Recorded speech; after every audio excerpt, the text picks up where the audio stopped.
Sometimes you have to trust your instincts more than your test equipment. So here I have a 24B Stationmaster Pro by Tempo, and this tool is used to check solenoids to make sure that they're working. Now here's a solenoid and it's in the fully closed position. As you can see right here, water wouldn't move through the valve if it was like this. And we're gonna go ahead and test it and watch here. If we get a green light under good, it means the solenoid should be good. If we get any of the red lights, it means the solenoid is bad. Well, look at that. We got a good light.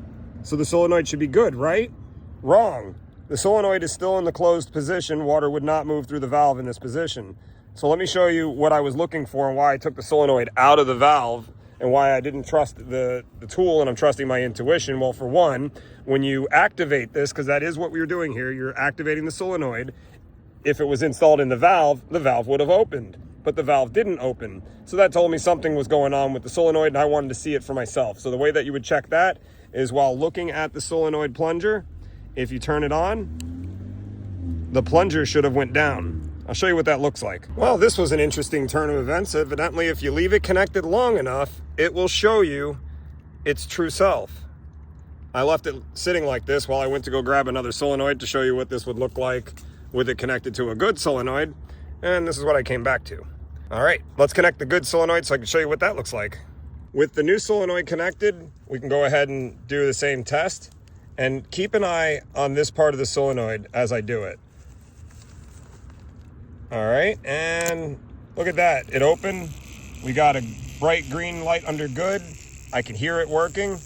I know it's gonna work. So we'll go ahead and install it in that valve and then we'll have an operational valve here to work with. Just don't forget to open up your flow control before you leave. I've done that a bunch of times and thought that the valve wasn't working after I thought I fixed it. But that's because I left the flow control closed, like an idiot.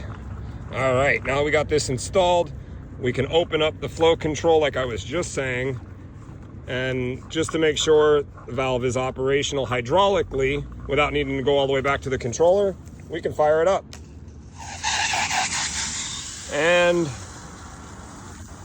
there you have it. Solenoid is fixed. Bonus footage, I found the solenoid that was blown up by the lightning. There it is. All of the other ones didn't show much external damage. They were definitely damaged internally. But this one, this is the one that blew up from the lightning strike, which is why I'm replacing all of these solenoids. All right, on to the next one.